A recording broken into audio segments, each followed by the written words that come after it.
Drama serial आफत के next आने वाले एपिसोड में आप देखेंगे कि बीजान की नरमी और मोहब्बत का फ़ायदा उठाकर वरीशा ने अपनी जगह तो इस घर में बना ली, लेकिन महमूद और महक का अभी यहाँ तक भला नहीं हुआ। वो तो आगे के ही प्लान बना के बैठे हुए हैं, क्योंकि अब वो वरीशा की शादी वहाज से करवाना चाहते हैं और वहाज की शिफा के साथ मंगनी ख़त्म करवाना चाहते हैं। और जिसके लिए जब महक अपनी बेटी वरीशा से बात कर, तुम रज़ा अहमद की बेटी हो, उस घर में तुम्हारा उतना ही हक है जितना वहाज का है, लेकिन अगर तुम्हारी शादी वहाज से हो जाए तो तुम उस घर में मालकन की तरह रह सकती हो, वो भी सारी ज़िंदगी, और उस घर वालों को अपने इशारों पे भी नचा सकती हो। वरीशा अपनी माँ की बात सुनकर हक्का बक्का रह जाएगी और कहेगी कि आगे ही आपने ज़बरदस्ती मुझे उस घर में भेज दिया, हालांकि मेरा माइंड उन घर वालों के साथ नहीं मिलता, और वो उस ओल्ड लेडी के तब मैं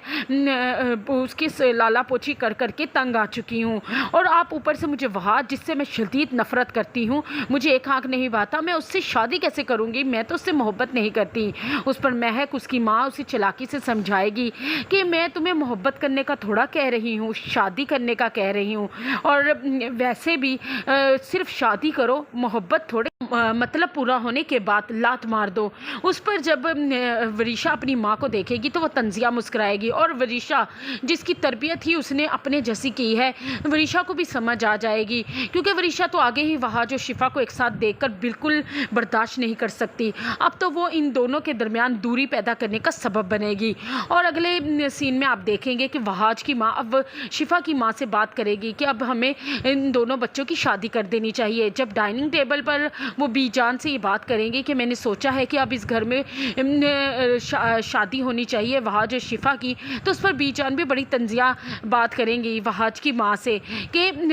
अच्छा मैं थोड़ा सा बीमार क्या हुई, सारे फैसले तुमने खुद ही कर लिए। लेकिन उसके ये बात करने के पीछे भी वरीशा का हाथ होगा, क्योंकि वरीशा जो झूठ बीजान के सामने बोलती है वहाज और उसकी माँ को लेकर, अब बीजान भी वहाज की माँ के खिलाफ होना शुरू हो गई हैं, और वहाज की माँ इस बात से बहुत परेशान है। उन्हें सब पता है कि सारी आग वरीशा की लगाई हुई है, बीजान भी उसी की ज़बान बोल रही हैं। अब वहाज की माँ को समझ नहीं आएगी कि आखिरकार वो वरीशा की हकीकत बीजान को कैसे बता, जैसी वरीशा दिखती है वैसी है नहीं, और अब वो वरीशा की हकीकत बीजान को कैसे बताएं। बीजान तो कभी यकीन करेंगी ही नहीं।